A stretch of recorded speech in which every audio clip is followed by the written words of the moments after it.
حضور اکرم صلی اللہ تعالی علیہ وآلہ وصحبہ وبارک وسلم نے صحابہ کرام کی جس انداز میں تربیت کی، اس میں ایک پہلو تو بندے کا خدا سے تعلق کا مضبوط ہونا ہے، انہیں حقوق اللہ کہتے ہیں۔ حضور اکرم صلی اللہ علیہ وسلم کی تربیت کا دوسرا پہلو لوگوں کے مابین تعلقات کا فروغ تھا۔ اس حوالے سے حقوق العباد پر حضور اکرم صلی اللہ علیہ وسلم نے زور دیا۔ حضور اکرم صلی اللہ علیہ وسلم نے ایک کویسچن ریز کیا، آپ نے پوچھا بتاؤ صحابہ مل مفلس، غریب کسے کہتے ہیں؟ صحابہ کرام نے بھی ایسے ہی کہا یا رسول اللہ صلی اللہ علیہ وسلم، جس کے پاس درہم نہیں، کوئی سامان نہیں تو وہ غریب ہے۔ فرمایا میری امت کا غریب وہ ہے جو قیامت میں بہت سی نمازیں لائے گا، روزے لائے گا، صدقات اور حج لے کے آئے گا، اتنی عبادتیں، لیکن اس نے کسی کو گالی دی ہوگی، کسی کی پشت پر اس کی غیبت کی ہوگی، کسی کا حق مارا ہوگا، اور کچھ ہیومن رائٹس کا ذکر کیا جس کی ادائیگی لازم اور ضروری ہے۔ نبی کریم صلی اللہ علیہ وسلم فرماتے ہیں اب وہ بندہ، اس بندے نے جس کے ساتھ یہ سلوک کیا، وہ لوگ اپنا حق لینے کے لیے آئیں گے، لیکن اس بندے کے پاس تو نیکیوں کے سوا کچھ نہیں، اللہ تعالیٰ اس کی نیکیاں اٹھا کے ان کو دے گا، یہاں تک کہ اس کی نیکیاں ختم ہو جائیں گی، لیکن ابھی بھی حق والے کھڑے ہوں گے، اللہ ان کے گناہ اٹھا کر بھی اس کے ذمہ ڈالے گا اور اس کو جہنم میں ڈال دے گا۔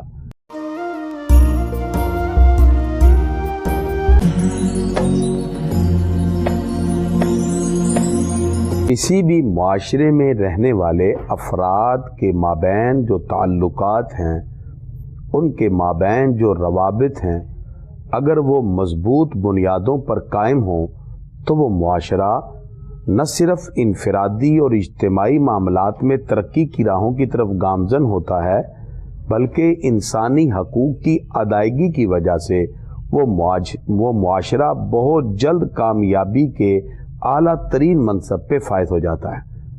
آج کا ہمارا ٹاپک ہیومن رائٹس اور اسلام کے ساتھ اس کا تعلق کیا ہے۔ انسانی حقوق پہ آج ہم بات کریں گے۔ انسانی حقوق ہیں کیا؟ حقوق کی کتنی ٹائپس بنتی ہیں؟ اسلام ہمیں حقوق کی ادائیگی میں کیا تصور دیتا ہے؟ ان تمام چیزوں پر آج ہماری گفتگو ہوگی۔ السلام علیکم ورحمۃ اللہ وبرکاتہ۔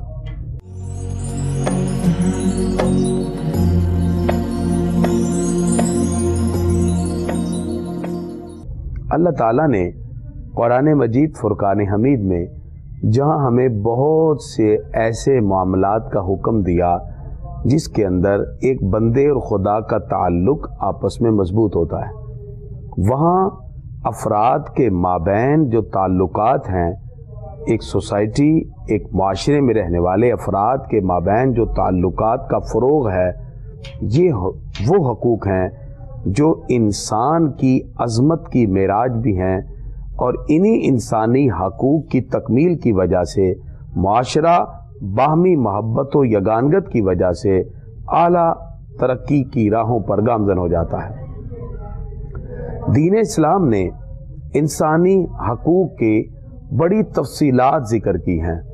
اسلام کے دامن میں حقوق کی تفصیلات کے پیش نظر بہت سے حقوق ایسے ہیں جن کی تکمیل سے انسان دنیا میں بھی کامیاب ہوتا ہے، اخروی نعمتیں بھی اس کے لیے ثابت ہو جاتی ہیں۔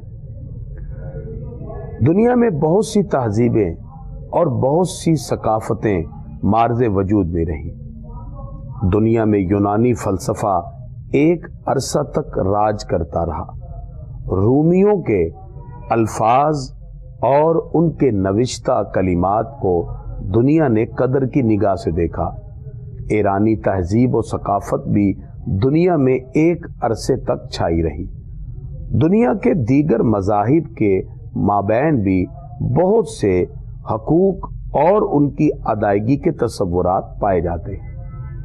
دین اسلام نے ان تمام ثقافتوں، تہذیبوں اور مذاہب سے ہٹ کر تہذیب اور ثقافت کے جملہ تمام حقوق کو جمع کرتے ہوئے انسانی حقوق کی ایک ایسی تصویر پیش کی جس کے اندر دنیا میں لوگوں کو حقوق ادا کرنے پر اجر اور ثواب کا تصور بھی رکھا اور عدم ادائیگی حقوق پر جزا کے ساتھ ساتھ سزا کا تصور بھی رکھا۔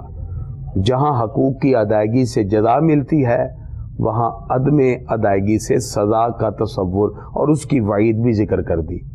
اس اعتبار سے دین اسلام کا ہیومن رائٹس کا بہترین تصور ہے۔ اسلام اور ہیومن رائٹس آپس میں اس طرح جڑے ہیں کہ دین اسلام نے ان حقوق کی ادائیگی سے انسان کے ظاہری، باطنی، انفرادی اور اجتماعی معاملات کے اندر بہترین صورتیں واضح کرتے ہوئے انسان کو کامیابی کی راہوں پہ چلنے کے لیے انسانوں سے پیار کرنے کا حکم دیا۔ حقوق العباد، ہیومن رائٹس، یہ دو لفظ کا مجموعہ ہے۔ حقوق حق کی جمع ہے جس کا مطلب ہوتا ہے کسی کا کسی پر ایسا حق لازم آنا جس کی ادائیگی ضروری ہو، اور عباد عبد کی جمع ہے جس کا معنی بندے ہیں۔ اسی کو ہیومن رائٹس کہتے ہیں اور اسی کو حقوق العباد کہتے ہیں۔ یہ وہ حقوق ہیں جو انسان کے درمیان پائے جانے والے تعلق کی مضبوطی کو اور اس کے فروغ کو بہترین انداز میں واضح کرتے ہیں۔ دین اسلام نے ان حقوق کی ادائیگی پر باقاعدہ زور دیا۔ قرآن مجید کی بے شمار آیات، حضور اکرم صلی اللہ تعالی علیہ وسلم کی تاکیدات، آپ نے صحابہ کرام کو متعدد مقام پر انسانوں کے حقوق کی ادائیگی، بندوں کے درمیان حقوق کو فراہم کرنے کا تصور، لوگوں کے تعلقات کی مضبوطی، بے شمار مقام پر نبی کریم صلی اللہ علیہ وسلم نے احکام بھی ارشاد فرمائے اور خود حضور اکرم صلی اللہ علیہ وسلم نے ان حقوق کی ادائیگی کے لیے اپنی ذات کو بھی پیش کر دیا۔ حضور اکرم صلی اللہ تعالی علیہ وآلہ وصحبہ وبارک وسلم نے صحابہ کرام کی جس انداز میں تربیت کی اس میں ایک پہلو تو بندے کا خدا سے تعلق کا مضبوط ہونا ہے۔ انہیں حقوق اللہ کہتے ہیں۔ وہ اللہ کے حق ہیں جس میں بندہ اور خدا ان کے تعلق کی مضبوطی ہے، جس میں عبادات کا تصور پایا جاتا ہے، جو اللہ کے حکم پر اللہ رب العزت جس سے راضی ہو، انسان پھر اس رضا الہی کے مطابق عمل کرتا ہوا دکھائی دیتا ہے۔ حضور اکرم صلی اللہ علیہ وسلم کی تربیت کا دوسرا پہلو لوگوں کے مابین تعلقات کا فروغ تھا۔ اس حوالے سے حقوق العباد پر حضور اکرم صلی اللہ علیہ وسلم نے زور دیا اور بندوں کے معاملات کے بارے میں آقا علیہ الصلوۃ والسلام نے سختی سے تاکید کی اور یہاں تک کہہ دیا کہ انسان اگر کثرت سے عبادت اور ریاضت کی طرف بڑھتا رہے اور بندوں کے حقوق پورا نہ کرے تو ایسا شخص نجات پانے والا نہ ہوگا۔ آقا علیہ الصلوۃ والسلام نے ایک مرتبہ صحابہ کے سامنے مثال سے اور خوبصورت انداز میں کاؤنسلنگ کرتے ہوئے ارشاد فرمایا۔ ایک بہترین استاذ صرف تھیوریٹیکل اسٹڈی سے نہیں بلکہ پریکٹیکل اسٹڈی سے اپنے اسٹوڈنٹ کو سمجھاتا ہے۔ حضور اکرم صلی اللہ علیہ وسلم کے تربیت یافتہ آقا علیہ الصلوۃ والسلام کے سامنے ہیں۔ حضور اکرم صلی اللہ علیہ وسلم نے ایک کوشچن ریز کیا۔ آپ نے پوچھا، بتاؤ صحابہ، مل مفلس، غریب کسے کہتے ہیں؟ عموماً یہ سوال ہم سے بھی پوچھا جائے تو ہم یہی کہیں گے جس کے پاس پیسے نہیں۔ صحابہ کرام نے بھی ایسے ہی کہا، یا رسول اللہ صلی اللہ علیہ وسلم، جس کے پاس درہم نہیں، کوئی سامان نہیں تو وہ غریب ہے۔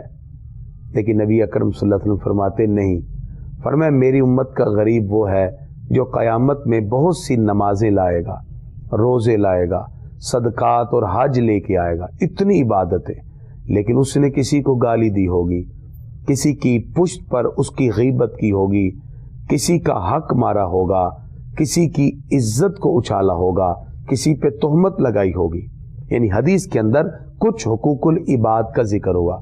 اور کچھ ہیومن رائٹس کا ذکر کیا جس کی ادائیگی لازم اور ضروری ہے۔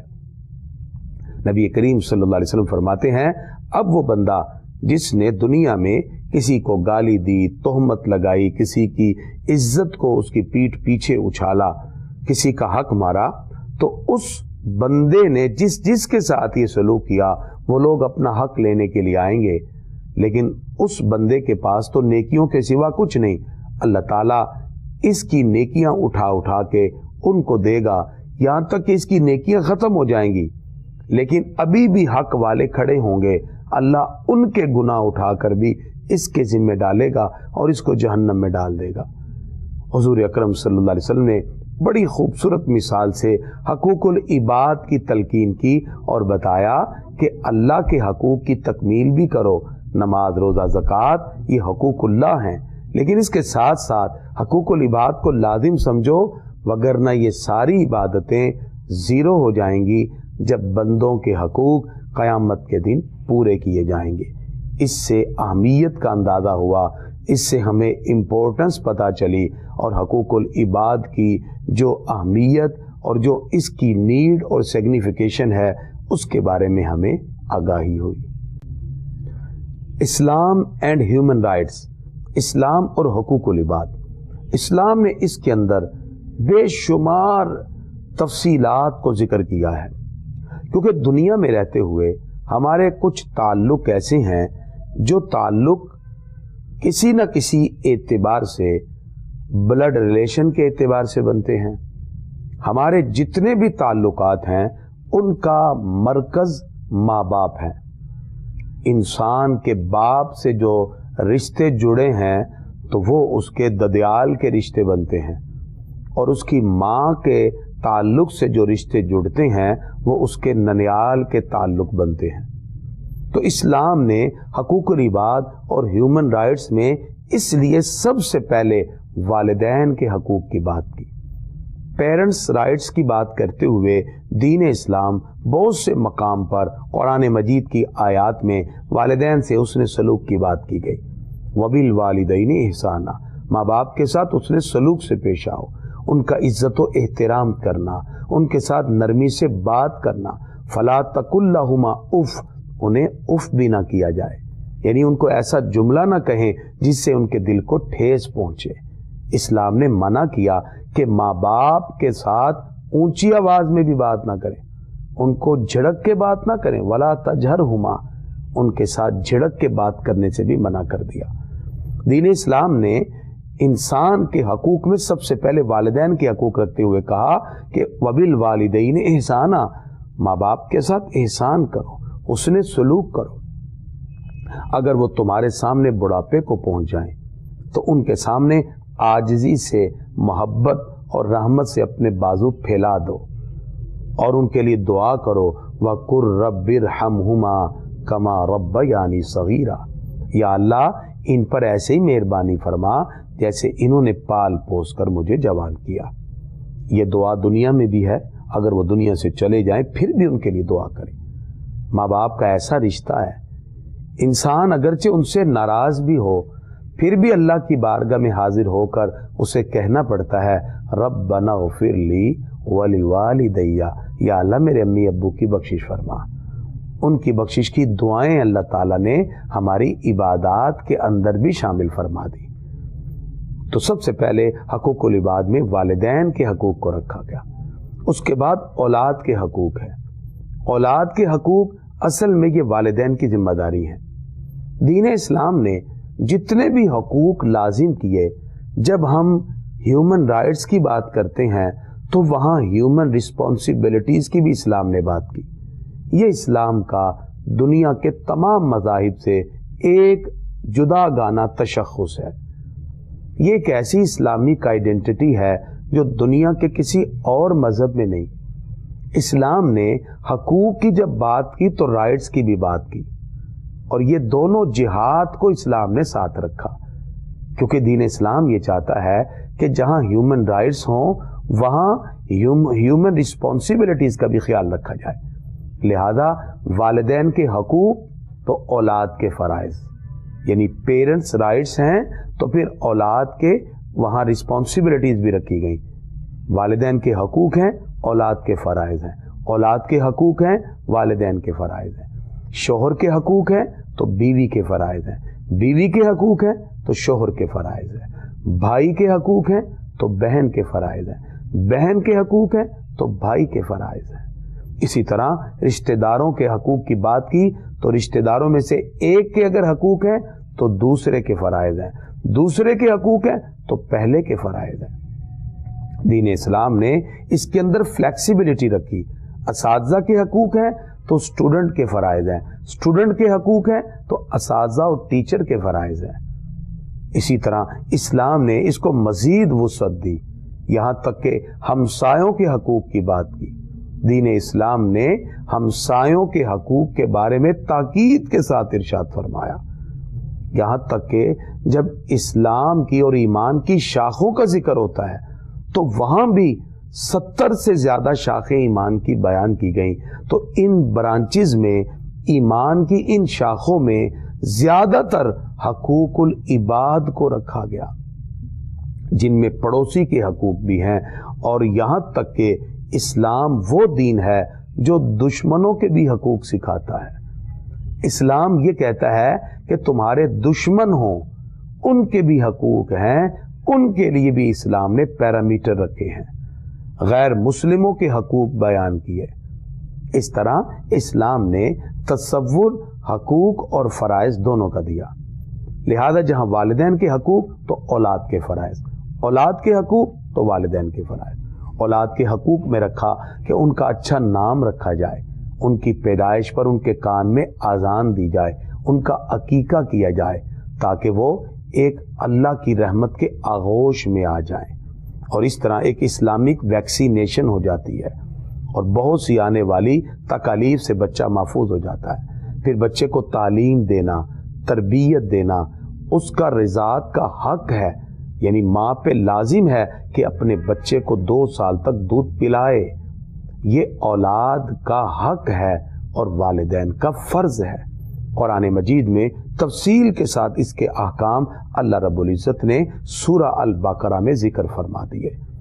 اولاد کے حقوق کے اندر یہ حق بھی رکھا کہ ان کی اچھی تربیت کی جائے. ایک تربیت کرنا یہ والدین کا فرض ہے، اولاد کا حق ہے. صرف تعلیم دے دینا، کسی ادارے میں ایجوکیشن کے لیے بھیج دینا، یہی صرف کافی نہیں، بلکہ ان کی تربیت کا اہتمام کرنا یہ بھی لازم اور ضروری ہے. پھر اولاد کا یہ حق ہے کہ ان کی تربیت کے ساتھ ساتھ ان کو زمانہ شناس بنایا جائے، ان کو دنیا کے معاملات سے آگاہ کیا جائے. اولاد کے لیے اسلام نے وراثت میں حق رکھا. وہ بالغ ہو جائیں تو ان کا نکاح کیا جائے، نکاح میں تاخیر نہ کی جائے کہ کہیں گناہوں کے راستے نہ کھل جائیں. اسلام نے اولاد کے حقوق بتائے اور والدین کے فرائض. اس کا مطلب دین اسلام نے صرف ایک جہت سے بات نہیں کی. اسلام کہتا ہے اگر ہیومن رائٹس میں اگر پیرنٹس کا سب سے پہلے درجہ ہے ان کے حقوق ادا کیے جائیں تو پیرنٹس کی بھی یہ رسپانسبلٹیز ہے کہ وہ اپنی اپنی اولاد کے جو حقوق ہیں ان کو ادا کریں، اور ان کے حقوق کی ادائیگی یہ ان کے اوپر فرض قرار دی گئی، لازم قرار دی گئی. اسی طرح اسلام نے میاں بیوی کے حقوق بیان کیے. اسلام کے اندر حقوق زوجین کو باقاعدہ طور پہ ایک اہمیت حاصل ہے. اس میں بھی حقوق اور فرائض کا خیال رکھا گیا. اگر شوہر کے حقوق کی بات کی تو اسلام نے اس کی تفصیلات رکھی، اور اگر بیوی کے حقوق کی بات کی تو اس کی بھی تفصیلات رکھی. اگر شوہر کے حقوق کی بات کی تو شوہر کا یہ حق ہے اور بیوی کا فرض ہے کہ اس کی عزت و احترام کا خیال رکھے اور اس کی غیر موجودگی میں اس کی عزت اور اس کے مال کی حفاظت کرے. شوہر کا یہ حق ہے کہ اس کی بیوی کا اور اس کی بیوی کا یہ فرض ہے کہ اس کے لیے زیب و آرائش کا اہتمام کرے. شوہر کا یہ حق اور بیوی کا یہ فرض ہے جس کو ہیومن رائٹس میں ایک گھر کی بنیادی اکائی قرار دیا گیا کہ شوہر کی رضا اور اس کی اطاعت میں بیوی کو چاہیے کہ وہ اس کی رضا کو مد نظر رکھے. لہذا جائز کاموں میں شوہر کی بات مانی جائے، اس کی اطاعت کی جائے اور اس کی رضا کو پیش نظر رکھا جائے اور اس کی رضا کے مطابق ہی اپنی مینٹیلٹی، اپنی عادات اور اپنے طور طریقے کو اپنایا جائے تاکہ ایک خوشحال گھرانہ مارز وجود میں آئے۔ تو اسلام نے شوہر کے حقوق بتائے تو یہ بیوی کے فرائض، اور ادھر سے جب بیوی کے حقوق بتائے تو بیوی کے حق میں سب سے پہلے جو شوہر پہ فرض کیا وہ اس کا حق مہر ہے۔ اسلام نے اس کی ذاتی حیثیت مانی، اس کے بینک بیلنس کو تسلیم کیا، اور نکاح کے وقت عورت کو حق مہر دیا جاتا ہے۔ یہ بیوی کا حق ہے، بیوی کا حق ہے، شوہر کا فرض ہے اس کو نان و نفقہ دیا جائے، اس کو خرچہ دیا جائے جو اس کی زندگی کی ضروریات کو پورا کرے۔ اور اسی طرح اسلام نے بیوی کے حق کے اندر حق خلا بھی رکھا اور اس کی حیثیت کو تسلیم بھی کیا، اور اسی طرح مرد پر یہ لازم رکھا کہ وہ اس کو مارے پیٹے نہ، اس کی بھی عزت کا احترام رکھے اور اس کی رازداری کو راز رکھے۔ اگر اس کی رازداری کو راز نہ رکھے تو پھر یہ حقوق کی عدم ادائیگی ہوگی، اور اس میں بھی دونوں طرف سے وراثت کا حکم اسلام نے رکھا۔ تو دین اسلام نے اسی طرح زوجین کے حقوق کے بارے میں بھی ہیومن رائٹس کے اندر خوبصورت تصورات دی ہے۔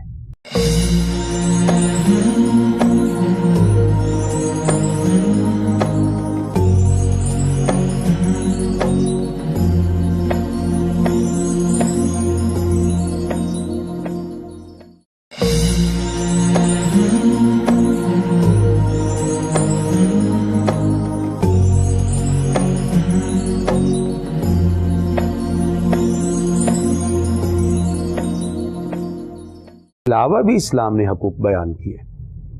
اوورآل اگر بات کی جائے تو جو رشتہ دار اور ریلیٹیو ہیں ان کے حقوق بھی بیان کیے۔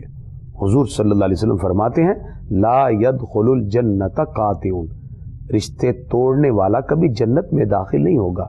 اسلام نے اس کو صلہ رحمی کہا، اور حدیث میں آتا ہے جو رشتوں کو جوڑتا ہے، صلہ رحمی کرتا ہے، اللہ اس کے رزق کو بھی بڑھاتا ہے، اللہ اس کی عمر کو بھی بڑھا دیتا ہے۔ اس لیے ریلیٹیو اور رشتہ دار باہمی غلط فہمی بھی ہو سکتی ہے، تو چاہیے ان کے حقوق کی ادائیگی کی جائے، ان کو تحائف دیے جائیں، ان کو گفٹ دیے جائیں، ان کی عزت و احترام کا خیال رکھا جائے، ان کی دعوت کی جائے اور ان کو کسی نہ کسی اچھے موقع پہ بلایا جائے، خوشیوں کے اندر ان کو شریک کیا جائے۔ تو اس طرح رشتہ داروں میں جو تعلقات ہیں مضبوط ہوتے ہیں اور حقوق العباد کی تکمیل ہوتی ہے۔ دین اسلام نے پڑوسی اور ہمسایوں کے بھی حقوق بیان کیے، اور پڑوسی کئی طرح سے ہیں، ڈفرنٹ ٹائپس ہیں نیبرز کی۔ ایک تو وہ نیبرز ہوتے ہیں جو ہمارے رشتہ دار بھی ہوتے ہیں، گھر کے ساتھ چچا، تایا یا پھپھو یا خالہ کوئی بھی رہے تو ہم اگر ان کے ساتھ اچھا سلوک کریں تو ہمیں دو فائدے ہیں، ایک تو رشتہ داری کی وجہ سے حقوق بھی ادا ہوں گے اور پھر ہمسایوں کی حقوق کی ادائیگی ہے، اور دوسرے وہ ہمسائے ہیں جو رشتہ دار نہیں ہیں لیکن آپ کے قریب رہتے ہیں، اگرچہ وہ غیر مسلم ہی کیوں نہ ہو، آپ پر لازم ہے پڑوسی ہونے کے لحاظ سے ان کے حقوق کا خیال رکھا جائے۔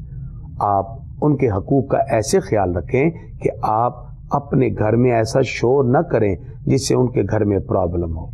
اپنے گھر میں تقریب ہو تو آپ ان کو بھی بلائیں، آپ کچھ بھی اچھا کھانا بنائیں تو اپنے ہمسایوں اور پڑوسیوں کو بھی دیں، اس سے آپس میں تعلق مضبوط ہوتا ہے۔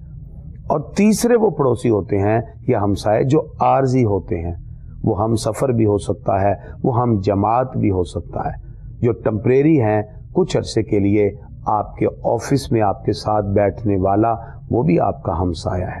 اور اسی طرح آپ کسی سفر پہ 4-5 گھنٹے کے لیے جاتے ہیں، وہ بھی آپ کا ہمسایہ ہے۔ اسلام نے ان کے بھی حقوق بتائے، اور اسی طرح اسلام نے اساتذہ کے حقوق بتائے کہ ان کے ساتھ بھی عزت و احترام سے پیش آئیں، ان کی اطاعت کی جائے، جائز باتیں مانی جائیں، اور پھر اسی طرح دعائیں کی جائیں، اور دعائیں خیر سے علم میں بھی برکتیں پیدا ہوتی ہیں۔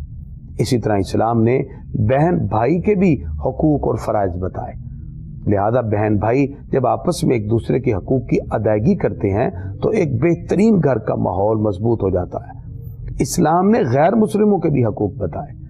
اسلام کہتا ہے کسی بھی ریاست میں بسنے والا کوئی بھی غیر مسلم ہو، اس کا مذہبی حق ہے، معاشی حق ہے، معاشرتی حق ہے، سیاسی حق ہے، وہ آزادی سے زندگی گزار سکتا ہے اور اپنے اپنے عمل کو معاشرے میں رہتے ہوئے اسی قانون کے مطابق سر انجام دے سکتا ہے۔ دین اسلام نے اس کے بارے میں تفصیلات ارشاد فرمائی۔ حضور اکرم صلی اللہ تعالی علیہ وسلم نے ان حقوق کی ادائیگی کے لیے بے شمار احکام ذکر کیے۔ اگر رشتہ داروں کی بات کریں، اللہ تعالی ارشاد فرماتا ہے وَآتِ ذَا الْقُرْبَ حَقَّهُ، اور رشتہ داروں کو ان کا حق دیا جائے۔ نبی کریم صلی اللہ علیہ وسلم کی بارگاہ میں ایک خاتون کا ذکر ہوا جو نمازیں بھی پڑھتی ہے، ادائیگی زکوٰۃ بھی ہے، ساری چیزیں ہیں، لیکن وہ اپنے ہمسایوں کو اذیت پہنچاتی ہے۔ حضور اکرم صلی اللہ علیہ وسلم فرماتے ہیں ہِیَ فِی النار، وہ جہنم میں جانے والی ہے۔ اور اسی طرح بارگاہ نبوی صلی اللہ علیہ وسلم میں ایک خاتون کا ذکر ہوا جو صرف اتنی ہی نمازیں پڑھتی تھی جو فرض ہے، اور عبادات بھی اتنی ہی کرتی تھی جتنی وہ اپنی نارمل روٹین میں کر سکتی ہے، لیکن عرض کیا گیا اس کے ہمسائے اس کی اذیت سے محفوظ ہیں، اس کے ہمسائے اس سے راضی اور خوش ہیں۔ فرمایا ہِیَ فِی الجنہ، وہ جنت میں جانے والی ہے۔ اس کا مطلب کہ ہمسایوں کے ساتھ اگر برا سلوک کیا جائے، اگر ان کو آپ کی وجہ سے اذیت پہنچتی ہے، آپ نے اپنے گھر کی دیوار کو اونچا کر لیا، یا آپ نے ان کے سائے کو ختم کیا، یا آپ نے کوئی ایسا عمل کیا جس کی وجہ سے ان کے گھر میں پرابلم ہے، آپ کے گھر کا پانی ان کے گھر میں جا کے گرتا ہے، آپ کوئی ایسا عمل کریں جس سے ان کو اذیت پہنچے، ایسے عمل کی اسلام نے اجازت نہیں دی۔ ہیومن رائٹس اور حقوق العباد اسلام میں بڑے خوبصورت نگاہ سے دیکھے جاتے ہیں، اور اس کی فلیکسیبلٹی بے شمار ہے۔ اس کے علاوہ ہم معاشرے میں بستے ہیں، ایک مسلمان کا دوسرے مسلمان سے بے شمار حقوق کے اعتبار سے تعلق ہے۔ حضور اکرم صلی اللہ علیہ وسلم فرماتے ہیں لا یؤمن احدکم، کوئی شخص اس وقت تک مومن نہیں ہو سکتا حتی یحب لاخیہ، جب تک کہ اپنے بھائی کے لیے وہ پسند نہ کرے ما یحب لنفسہ، جو وہ اپنے لیے پسند کرتا ہے۔ تو معاشرے میں بسنے والے جتنے بھی افراد ہیں ان کے ساتھ بھی ہمیں ایک اچھا بیہیویئر رکھنا چاہیے۔ تو اس اعتبار سے اگر ہم ہیومن رائٹس کی بات کریں تو انسانیت کے ناطے، انسان ہونے کے ناطے جتنے بھی انسان ہیں ہمیں ہر ایک کے ساتھ اچھا سلوک کرنا چاہیے، اور ان کے ساتھ ایک اچھے رویے کے ساتھ پیش آنا چاہیے۔ ایک اچھا رویہ مابین محبت و یگانگت معاشرے میں ایک بہترین فضا قائم کر دیتا ہے۔ حضور اکرم صلی اللہ علیہ وسلم نے اپنی ہین حیات میں مدینہ شریف کے اندر انسانوں سے پیار کیا۔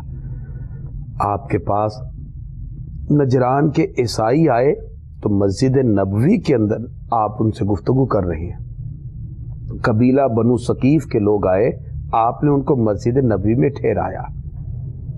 آپ کے پاس غیر مسلم آتے، آپ ان کی اتنی اچھی میزبانی کرتے، وہ آپ کے حسن اخلاق سے متاثر ہو جاتے۔ حضور اکرم صلی اللہ علیہ وسلم نے اپنی زندگی سے لوگوں کے سامنے واضح کیا کہ کیسے انسانیت سے پیار کر کے ہم اللہ کے قریب ہو سکتے ہیں۔ ہیومن رائٹس کی جو فلسفی ہے وہ مخلوق سے پیار ہے، اور اللہ فرماتا ہے، حدیث قدسی ہے، الخلق عیال اللہ، مخلوق اللہ کا کنبہ ہے۔ جب مخلوق اللہ کا کنبہ ہے تو اس اعتبار سے ہمیں ہر مخلوق سے پیار کرنا چاہیے، اور پھر بالخصوص انسان ہونے کے ناطے، اشرف المخلوقات ہونے کے ناطے ہمیں انسانوں سے محبت، ہمدردی کے ساتھ پیش آنا چاہیے۔ یہ انسانی حقوق کی تکمیل اور انسانی حقوق کی خوبصورت انداز میں آبیاری ہمیں کامیابی کی راہوں کی طرف گامزن کر سکتی ہے۔ یہی اسلام کا مطمع نظر ہے، اور یہی اسلام کی وہ عظمت ہے جو دین اسلام کی پوری دنیا میں چھائی رہی، اور انسانی حقوق کی ادائیگی سے اغیار بھی متاثر ہو کر اسلام کی طرف لوٹ کر آتے رہے۔ انسانی حقوق کی عدم فراہمی کی وجہ سے آج ہمیں بہت سے چیلنجز کا سامنا ہے۔ دنیا کی آج ترقی یافتہ جو قومیں ہیں وہ انسانیت سے پیار کرتے ہوئے انسانی حقوق کی ادائیگی کی وجہ سے آج دنیا میں کامیابی کی صفوں میں شامل ہو گئی۔ بحیثیت مسلمان ہم پر بھی یہ لازم ہے کہ ہم بھی انسانی حقوق کی ادائیگی کے لیے آج کے ان چیلنجز سے جڑتے ہوئے ایک اچھا انسان بن جائیں۔ ایک اچھا انسان وہ ہے جو اللہ اس کے رسول کی نظر میں اچھا ہے، جس کے اندر کسی کے لیے نیگیٹیوٹی نہ ہو۔ اسلام تو سوچ میں پیدا ہونے والے منفی نقطے کی بھی اجازت نہیں دیتا۔ اسلام نے حسد سے، کینہ سے، بغض سے، ان تمام چیزوں سے روکا۔ اس لیے وہ رشتے، وہ تعلق جو تو ہمیں کسی نہ کسی اعتبار سے، خاندانی اعتبار سے ملتے ہیں، ہم ان کے ساتھ تو حقوق کی ادائیگی کریں، لیکن وہ تعلقات یا وہ رشتے جو ہمیں باقاعدہ تو کسی کے ساتھ جوڑنے والے نہیں، وہ کسی بلڈ ریلیشن سے نہیں جڑتے، وہ صرف انسانیت کے ناطے جڑتے ہیں۔ تو ایک انسانیت کا درد دل میں رکھتے ہوئے ہمیں ان کے ساتھ بھی ایک اچھا سلوک کرنا چاہیے اور ان کے ساتھ بھی ایک اچھے انداز میں پیش آنا چاہیے۔ اس لیے نبی کریم صلی اللہ تعالی علیہ وسلم نے ارشاد فرمایا، المسلم للمسلم کالجسد الواحد، مسلمان کے لیے ایک جسم کی طرح ہے۔ اور دوسرے مقام پہ فرمایا، المسلم من سلم المسلمون بلسانہ و یدہ، فرمایا مسلمان وہ ہے جس کی زبان سے اور اس کے ہاتھ سے دوسرا مسلمان محفوظ رہے۔ اب اس حدیث میں کتنی گہرائی ہے، اس میں ہاتھ کی بھی بات ہے، زبان کی بھی بات ہے۔ نہ ہم اپنی زبان سے کوئی ایسا جملہ کہیں کہ جس سے کسی کے دل کو ٹھیس پہنچے، اور نہ ہم اپنے ہاتھ سے ایسا کام کریں جس کی وجہ سے کوئی شخص کسی نہ کسی اعتبار سے تکلیف میں مبتلا ہو جائے۔ اپنے ہاتھوں کی حفاظت، اپنی زبان کی حفاظت اور پھر اس حفاظت سے کامیابی کی طرف گامزن ہونا، یہ مومن کی وہ خوبصورتی ہے جو اس کی ذات میں ایک حسن پیدا کر دیتی ہے۔ آج کے اس ٹاپک میں ہم نے جو چیزیں ڈسکس کی بالترتیب وہ یہ ہیں۔ سب سے پہلے اسلام نے ہیومن رائٹس کی بات کی، حقوق العباد کی بات کی۔ اسلام نے حقوق العباد میں تفصیلی احکام ذکر کرتے ہوئے حقوق اور فرائض دونوں کے سامنے رکھا۔ اسلام رائٹس اینڈ رسپانسبلٹیز کے ساتھ رشتوں کو جوڑنے کی بات کرتا ہے۔ اسلام نے اگر والدین کے حقوق، اولاد کے حقوق، میاں بیوی کے حقوق، رشتہ داروں کے حقوق، پڑوسی، ہمسائے، غیر مسلم، بہن بھائی اور یہاں تک کہ دشمنوں کے حقوق بھی بتائے، تو دوسری طرف ان کے فرائض بتا دیے کہ والدین کے فرائض، اولاد کے فرائض، میاں بیوی کے آپس میں باہمی فرائض، اور اسی طرح رشتہ داروں، پڑوسیوں کے فرائض، بہن بھائیوں کے آپس میں فرائض، اور دشمنوں کے اور اسی طرح غیر مسلموں کے فرائض۔ اسلام نے دونوں انتہاؤں کو رائٹس اینڈ رسپانسبلٹیز کے ساتھ سوشل ویلیوز کی ڈیولپمنٹ کی بات کی، جس سے معاشرہ کامیابی کی راہوں پہ گامزن ہو جاتا ہے۔ آج کے اس ٹاپک میں ہم نے جو چیزیں ڈسکس کی، قرآن و سنت کی روشنی میں پتہ چلا سب سے زیادہ اہمیت والدین کے حقوق کی ہے، اس کے بعد پھر اولاد، پھر میاں بیوی کے حقوق، اور اسی طرح چلتے ہوئے پھر پڑوسیوں کے، رشتہ داروں کے، اور اسی طرح چلتے ہوئے اساتذہ کے، شاگردوں کے، بہن بھائیوں کے اور غیر مسلموں کے اسلام نے حقوق بیان کیے۔ اور یہ حقوق کی ادائیگی انسان کو ایک بہترین راہ پر گامزن کر دیتی ہے۔ آج کی اس گفتگو سے معلوم ہوا کہ ہمیں بہت سے چیلنجز کا سامنا ہے۔ ہمیں عبادات کے تصور کے ساتھ ساتھ لوگوں کے دکھ درد کو بھی محسوس کرنا ہے اور انسانی حقوق کی ادائیگی کی کوشش کرنی ہے۔ ہم معاشرے میں رہتے ہوئے ایک دوسرے انسان کے دکھ درد کو اپنا دکھ درد سمجھے۔ اقبال کہتے ہیں، درد دل کے واسطے پیدا کیا انسان کو، ورنہ طاعت کے لیے کچھ کم نہ تھے کر رو بیاں۔ اللہ نے اسی لیے ہمیں بنایا ہمیں اس لیے بھیجا ہے کہ تاکہ ہم ایک دوسرے کا درد محسوس کریں، اور اس محسوس کرتے ہوئے درد کو ہی ہیومن رائٹس کہتے ہیں، اور یہی انسانی حقوق ہے۔ اللہ تعالی ہمیں ان حقوق کی ادائیگی کرتے ہوئے ایک سچا اور پاکیزہ مسلمان بنا دے، اور ہم انسانیت سے پیار کرنے والے بن جائیں، کامیابیاں ہماری دہلیز تک ہوں۔